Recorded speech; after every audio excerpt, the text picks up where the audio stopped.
हाँ जी, तो स्टूडेंट्स अस्सलाम वालेकुम। तो स्टूडेंट्स ये रहा आपका 4.2.2 का फर्स्ट पार्ट। ठीक है जी, इसके भी टोटल 3 पार्ट हैं। मुझे उम्मीद है आपको ये भी बहुत जल्द अज़ जल्द समझ आ जाएंगे। ये कहने क्वेश्चन नंबर 1 से ही रिलेट करते हैं। देखें वो क्या कहता है। वो कहता है कि रिपीट करें प्रॉब्लम 4.2.1 को। उसके कौन कौन सी टर्म को ये आगे उसने बोला हुआ है कि ए बी और सी पार्ट को। ठीक है, डी को करने की ज़रूरत नहीं है, वो ये कह रहा है अगर आपके पास M of T is equal to sine 100 T हो, यानी कि बस एम ऑफ टी चेंज कर रहा है, बाकी सारी चीज़ें वही हैं। यानी कि आपके पास बच्चों देखो एज में पहले आप एम ऑफ टी को क्या करोगे, ड्रा करोगे। ठीक है, तो पहले एज डन करते हैं फिर आगे बढ़ते हैं। एज मैंने यहाँ पे पहले डन करनी है।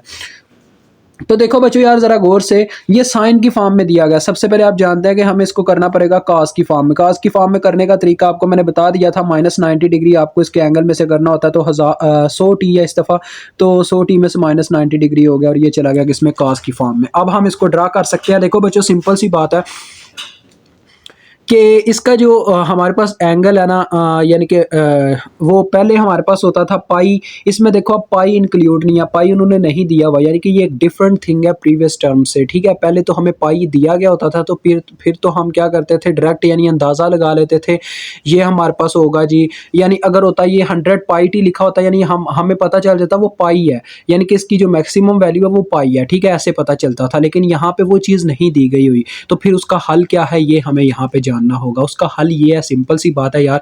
आपको पाई नहीं ना दिया गया हुआ यहाँ पे, फिर आपके पास जो भी यहाँ पे टी के साथ टर्म मल्टीप्लाई हो रही है ना, उसको पाई से डिवाइड करोगे, आपको इसका मैक्सिमम वैल्यू मिल जाएगा। यानी कि इसकी मैक्सिमम वैल्यू बनती है पाई बाय 100। ठीक है, समझ आ गई। ये तरीकाकार है जब पाई मेंशन ना हो।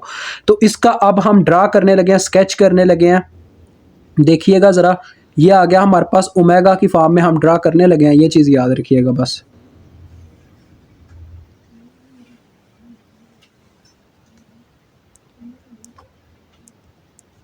ओमेगा, तो ज़रा गौर कीजिएगा। हमने इतना तो जान लिया कि हमारे पास यहाँ पे वैल्यू जो है, तो दूसरा भी आप रेंज भी जानते हैं कहाँ कहाँ पे ड्रा होगा। देखो 100 है ना, 100 दो जगह पे काम कर रहा है। एक तो इसने यहाँ पे काम दिखाया, यानी कि इसने हमें बताया कि मैक्सिमम वैल्यू कितनी है, पाई बाय 100। ठीक है, और दूसरे नंबर पे अब यही 100 हमें बताएगा कि रेंजेस कितनी बनेगी। मतलब कि आपको पता है एक साइड पे होता है लोअर साइडेड बैंड, एक साइड पे होता है अपर साइडेड बैंड। तो ये वही वो रेंजेस तय करने में हमारी मदद करेगा। तो यहाँ पे बच्चों सबसे पहले आपका आ गया +100। ये तो सिंपल है ना, आप जानते हैं यार, इतना तो यार करने की कोई ज़रूरत नहीं है क्योंकि ये पहले भी मैं आपको बता चुका हूँ। तो इसमें तो यार फ्रीक्वेंसी में पंगे ना ही लीजिएगा। मैं आपको बेहतरीन यही बता रहा हूँ कि फ्रीक्वेंसी में पंगे लोगे पागल हो जाओगे। अगर नहीं होना तो यार सिंपल है। फ्रीक्वेंसी में अगर लिखना चाहोगे ना, तो पाई बाय 100 को 2 से पहले तकसीम करना पड़ेगा, यानी ये हो जाएगा पाई बाय 200। ठीक है, और इनको भी 2 से तकसीम करना पड़ेगा, ये हो जाएगा -50, ये भी हो जाएगा +50। ठीक है, तो ये रेंजेस आ जाएंगी। ठीक है, अगर करना चाहते हो यार, मैं हर दफ़ा बता देता होता हूँ क्योंकि बताना मेरा फ़र्ज़ है। तो बी जूस की तरफ आप बढ़ते हैं। बी जूस में हमने क्या करना होता है आपको पता ही है। बी जूस में उसने बोला था कि sketch the spectrum of DSP-SC signal MT cos 10,000 pi T. ठीक है, यानी कि इसमें भी हमारे पास बच्चों जो अपने पास सुप्रेस्ड कैरियर है, सुप्रेस्ड कैरियर का स्पेक्ट्रम फाइंड आउट करने के लिए जो अपने पास क्या नाम है, कैरियर सिग्नल है, वो भी cos 10,000 पाई टी ही है। तो क्या चक्कर होगा, देखें काफ़ी सिंपल है।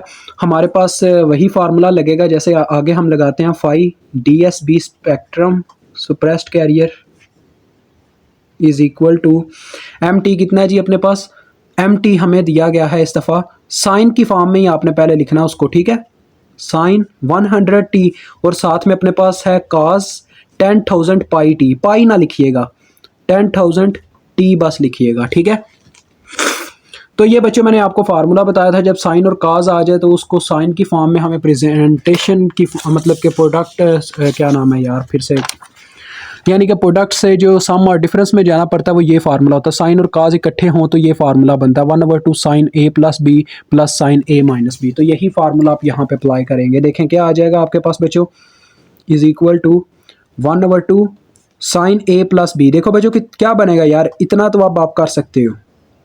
साइन A आपने बड़ी रकम रखनी होती है हर दफ़ा, 10,000 को रखो। ठीक है, साइन A + B यानी कि 10,000 जमा 100 कितना बन जाएगा यार, 10,000 100 बन जाएगा, बस सिंपल। उसके बाद सेंटर में जमा, फिर sine a minus B, a minus B, B minus मतलब a माइनस बी का मतलब 10,000 में से 100 माइनस, 10,000 में से 100 माइनस करेंगे तो कितना रह जाएगा, 9,900 रह जाएगा। तो ये आपके पास दो टर्म्स आ गई, ठीक है। तो देखो बच्चों ये टर्म्स तो आ गई।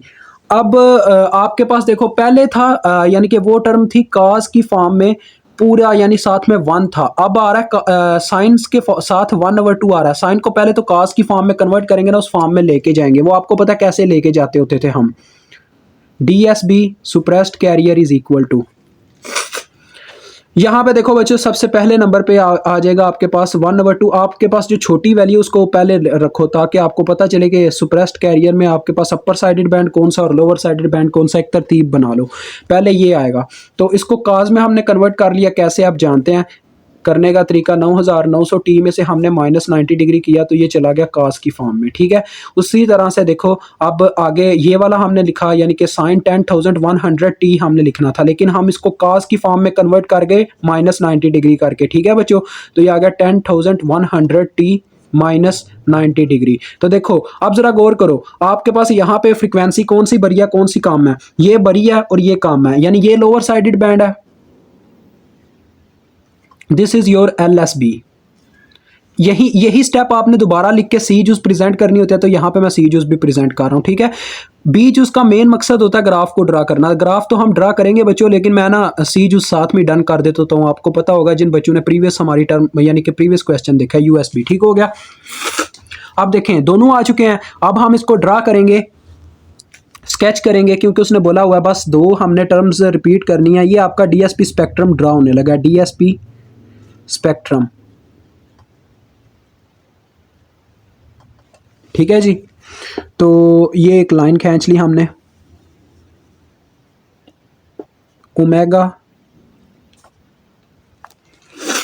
अब बच्चों देखो हमारे पास इसका जो LSB है वो है कितना, ये ड्रा करने से पहले मुझे यहाँ पे इसकी मैक्सिमम वैल्यू प्रेजेंट करनी होगी। देखो बच्चों वहाँ पे थी π/100, जब हमारे पास काज पूरा था, मुकम्मल था, यानी कि काज के साथ जब 1 मल्टीप्लाई हो रहा था तो ये था π/100। अब काज के साथ दोनों काजेस के साथ मल्टीप्लाई हो रहा है 1/2, यानी कि हाफ हो गया। तो इस टर्म को आपने 1/2 से मल्टीप्लाई देके लिखना है, यानी कि π/100 को आपने 2 से डिवाइड करके लिखना है, तो वो बनता है π/200, ठीक है। तो ये आ जाएगा, अब π/200 आ जाएगा, ये तरीका कार होता है। तो यहाँ पे क्या आएगा 9,900, और फिर आप यहाँ पे प्रेजेंट करोगे 11,000 क्या गया 10,100। तो ये आपका है USB और ये आपका है LSB। ऐसे ही आपने माइनस में भी प्रेजेंट करने हैं, -9,900 -10,100, ठीक हो गया बच्चों। तो ये आपका हो गया LSB और ये हो गया आपका USB। तो देखें दोनों साइड पे मैंने प्रेजेंट कर दिया और यहाँ पे ये आपका क्वेश्चन डन हो जाता है। ये टेंशन ना लीजिएगा, नेक्स्ट क्वेश्चन बहुत इजी है बच्चों। वो ना बस वहाँ पे एक कंसेप्ट चलता है फॉरियर ट्रांसफॉर्म का, वो आपको समझा दिया जाएगा और मुझे उम्मीद है आप बहुत ईजीली उनको कर पाओगे, ठीक है। तो अभी मुझे इजाज़त दें, खुदा हाफिज़।